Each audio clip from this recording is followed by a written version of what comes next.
Hello, dragii mei dragi! Dacă data trecută v-am vorbit despre ultimele 6 cărți pe care eu le-am citit, bine, de atunci s-au mai adăugat câteva. Astăzi vreau să vă vorbesc despre 4 cărți cărora eu le-am dat 5 steluțe. Dacă clipul anterior l-am terminat vorbind despre primul volum din seria Harry Potter, mai exact Harry Potter și Piatra Filozofală, acum vreau să încep cu al doilea volum din Harry Potter, Harry Potter și Camera Secretelor de J.K. Rowling. Nu știu dacă mai are rost să mai spun ceva despre aceste cărți, despre seria Harry Potter oricum, pentru că mie îmi place foarte mult. Cum v-am spus și în clipul anterior, eu am citit prima dată primul volum și apoi pe cel de-al 4-lea, pentru că acestea se găseau la bibliotecă. Ulterior am văzut filmele mi-au plăcut la nebunie și apoi m-am decis că trebuie să citesc cărțile. Așa că sunt la început cu planul meu de a citi cărțile, deci am citit primul volum, l-am citit și pe cel de-al doilea, urmează al treilea și logic până la sfârșit. Și acest volum mi-a plăcut, chiar dacă i-am dat 5 steluțe, logic că mi-a plăcut, oricum e irelevant faptul acesta, pentru că am de gând să dau 5 steluțe. Bine, nu mă aștept să nu-mi placă unul dintre volume, așa că sunt convinsă de faptul că o să dau 5 steluțe la toată seria.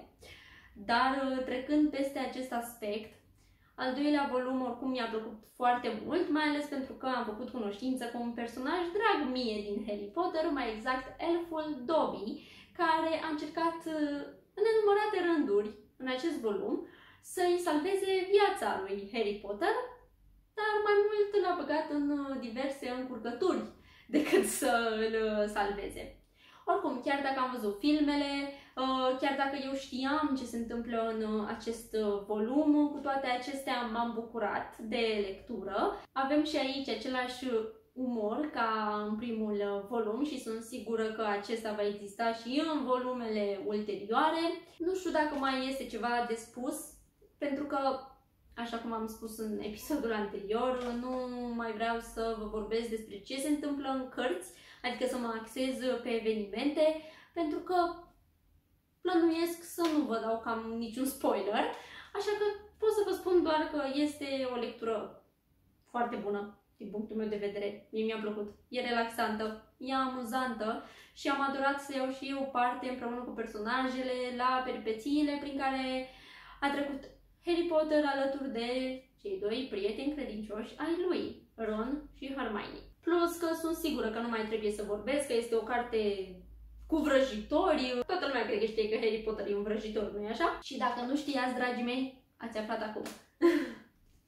Trecem mai departe.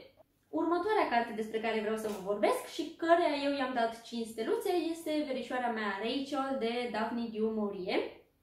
Ca în cazul seriei Harry Potter, și aici am văzut filmul înainte. Filmul mi-a plăcut, drept urmare m-am decis să citesc și cartea, oricum eu mai citisem de la această autoare Rebecca. Se întâmplă o chestie foarte ciudată, bine, ciudată, normală atunci când vezi un film și după începi eu să citești cartea, pentru că tu deja știi despre ce este vorba în cartea respectivă și nu mai treci prin aceleași etape, să spun așa. Adică nu-ți mai faci tu planuri despre ce urmează să se întâmple. Nu te mai gândești, dar oare ce face X personaj în momentul acesta? Sau ce va face în viitor Y? Pentru că tu deja știi lucrurile acestea. În orice caz, atunci când citesc o carte, după care eu înainte am văzut ecranizarea, ei bine, încerc să-mi fac așa o idee despre cum ar fi fost dacă nu aș fi văzut filmul înainte și dacă mi-ar fi plăcut în aceeași măsură, dacă ar fi existat suspansul ăla și, nu știu, etapele astea despre care vorbeam atunci când citești o carte. Cu toții cred că încercăm să anticipăm ce urmează să se întâmple și să ne facem noi așa diverse scenarii, revenind la Verișoara mea Rachel. Doamne, cu toate că am văzut filmul înainte, repet lucrul acesta, atât de tare m-a enervat cartea aceasta, dar în sensul bun. Adică m-a făcut să fiu acolo, să trăiesc și eu chestiile alea și mi-a indus niște sentimente. Nu știu cu ce să încep, că v-am spus că nu prea vreau să vă spun despre ce este vorba în aceste cărți. dar nu o să înțelegeți la ce vreau să mă refer dacă nu vă spun cumva măcar ideea principală.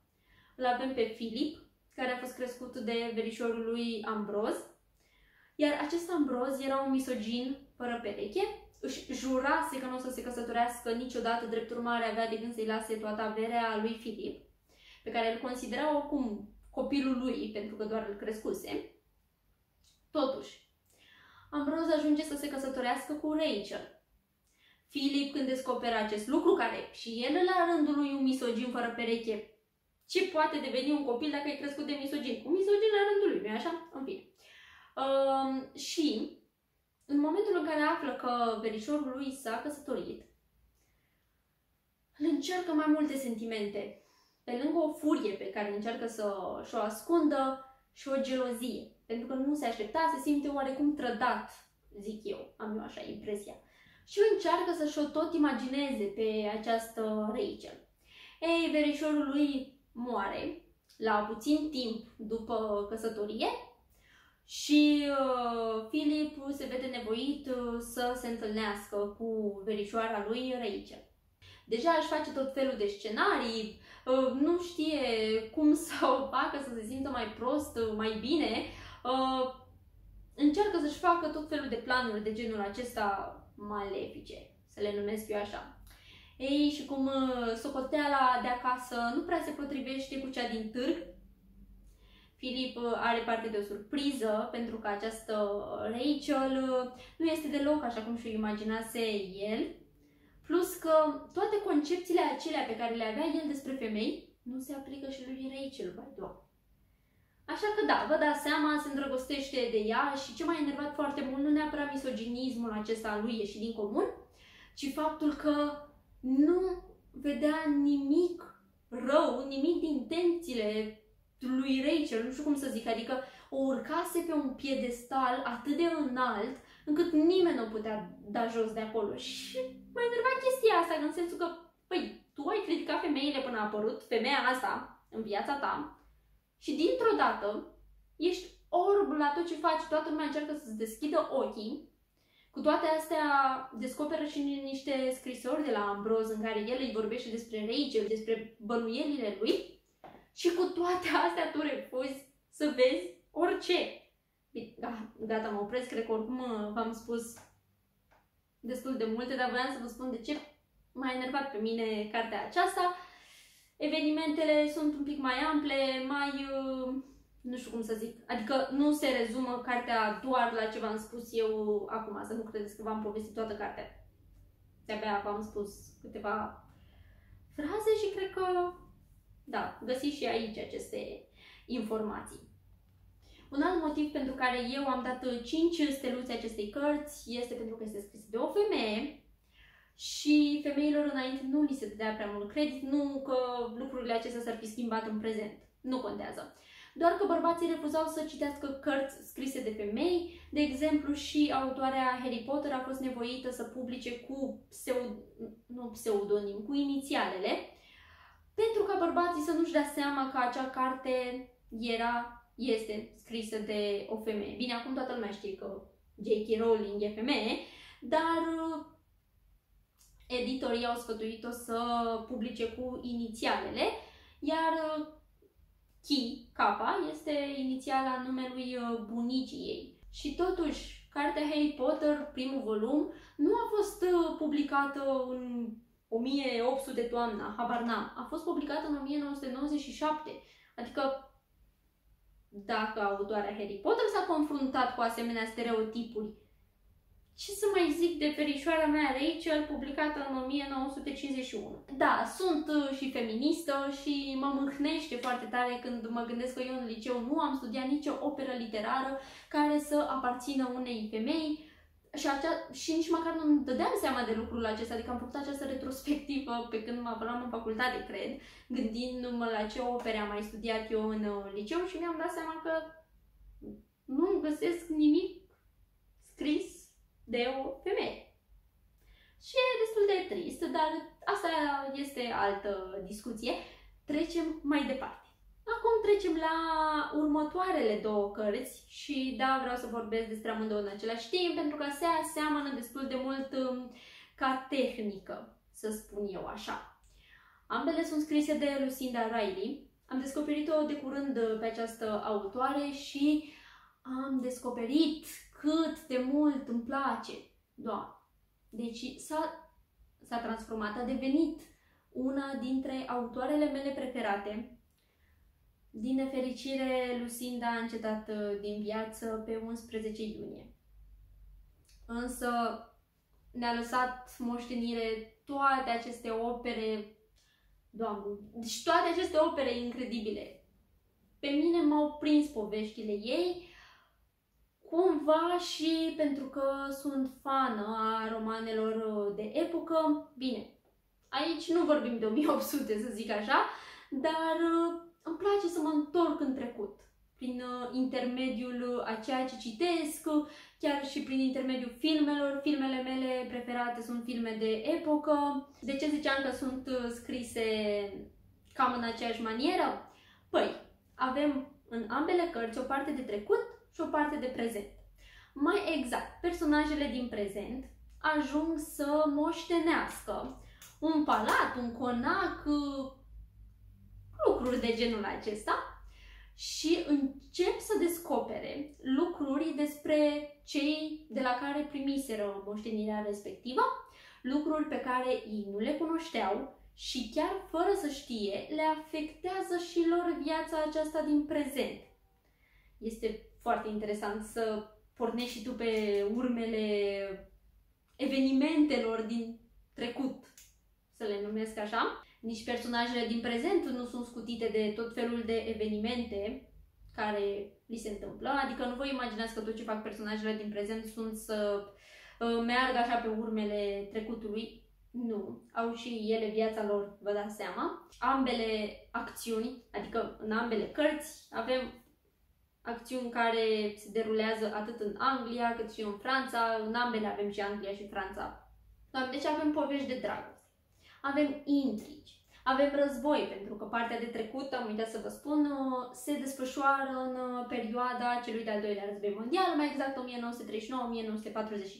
Poate într-adevăr ar trebui să vă ofer mai multe detalii, însă încerc și îmi doresc să nu fac acest lucru, pentru că chiar n-aș vrea să vă dezvălui absolut nimic, dar unele evenimente pot fi considerate a fi clișeice. Cu toate mie mi-a plăcut mai mult, de exemplu, Secretul Orhideei, însă chiar dacă n-am prea reușit să găsesc ceva atât de clișeic în această carte, aici am găsit așa câteva elemente, însă nu m-au deranjat, sincer să fiu. De obicei mă deranjează acest, nu știu, și aici mă refer la cărțile pentru adolescenți, când personajele principale automat au oricum o vârstă fragedă și ajung să sfârșească împreună până la adânci bătrâneți. Adică știi cum se sfârșește cartea înainte să începi să o citești. Nu este cazul și aici, cărțile sunt fenomenale. Mi-a plăcut enorm de mult și îmi place foarte mult cum scrie această autoare. Îmi place această tehnică de a împărți cumva cartea în două, adică trecut, prezent, și cumva se trece de la una la alta, adică acum vorbim de prezent, după de trecut, apoi iar prezent, trecut, în fine. Sunt planuri alternante, așa? Și în cazul în care oricum vă plac romanele de dragoste, acestea sunt perfecte, adică avem povești de dragoste și în trecut, povești de dragoste și în prezent, personajele din prezent află de povești de dragoste din trecut despre care nici măcar nu aveau nicio idee, adică nici nu bănuiau că s-ar fi întâmplat tot felul de lucruri, adică chiar sunt uluitoare lucrurile pe care le descoperă. Cu toate că eu am citit de la Lucinda Riley doar aceste două cărți, plănuiesc să le cumpăr și pe celelalte care au mai apărut traduse la noi, cu excepția seriei pentru care am înțeles că ea a devenit cunoscută și aici mă refer la cele 7 surori. Mă feresc de serii pentru că nu ajung la sfârșit cu ele. Adică încerc să evit orice are peste 3 volume. Și seria Cele 7 surori are 7 volume. Nu mă îndoiesc că sunt cărți bune, însă, cum am spus, încerc să stau departe de serii. Prefer cărțile, prefer să citesc un volum și după aceea gata. Așa sunt și cu filmele, adică evit serialele cât pot. Da, într-adevăr, Harry Potter, da, știu, dar Harry Potter e o altă poveste. În plus, de exemplu, serialul meu preferat este Outlander și mi-am propus să citesc și cărțile, nu chiar toate, pentru că am eu așa impresia că autoarea aceasta a început deja să tragă destul de mult de poveste, dar la fel am citit doar primele 2 volume, am de gând să mai citesc poate pe al 3-lea, pe al 4-lea, nu știu dacă o să ajung chiar până la sfârșit, dar mai sunt câteva cărți de la Lucinda traduse și la noi pe care am de gând să le citesc. Pentru că ador această autoare, are un stil. Mi-ar plăcea și mie să pot să scriu așa, nu știu, adică chiar e un model pentru mine. Și am ajuns la sfârșit, dragilor, sper că v-a plăcut episodul de astăzi, sper că nu este o problemă faptul că eu încerc să nu vorbesc despre evenimentele din carte. Nu-mi doresc să fac acest lucru gândindu-mă cumva la mine. Într-adevăr, am episoade în care vorbesc despre o singură carte și în care vorbesc și despre evenimentele din acea carte, însă mi-am dat seama, gândindu-mă așa la mine, că dacă mie nu-mi place ca cineva să-mi ofere detalii dintr-o carte, eu atunci când cumpăr o carte, de exemplu, nici măcar nu citesc ce scrie aici. Cum îmi dau seama dacă merită citită acea carte? Păi o caut pe Goodreads, văd ce rating are și îmi fac așa o idee dacă este o carte care merită sau nu. Bine, de multe ori sunt foarte trasă de copertă, da, știu, nu judeca o carte după copertă, însă, da, cum, vizual, chiar îmi plac coperțile frumoase. Și după aceea caut autoarea, autorul, caut cartea pe Goodreads și îmi fac așa o idee în funcție de recenziile de acolo. Dar nu citesc despre ce este vorba. Nici când mă apuc să o citesc, nu citesc mai înainte ce scrie acolo. Da, ați înțeles ideea principală, nu vreau să vă vorbesc despre ce se află în cartea respectivă, despre evenimente sau personaje sau... Da, am făcut o excepție cu verișoara mea Rachel, recunosc, dar trebuia să-mi spun și eu off-ul. Mulțumesc, dragii mei, că m-ați urmărit și că ați ajuns până la sfârșitul episodului de astăzi. Eu vă aștept și pe Instagram, acolo unde îmi continui activitatea mea legată de cărți. Și dacă sunteți curioși, găsiți linkul către contul meu în descriere. Până data viitoare pot să vă urez doar spor la citit. Bye!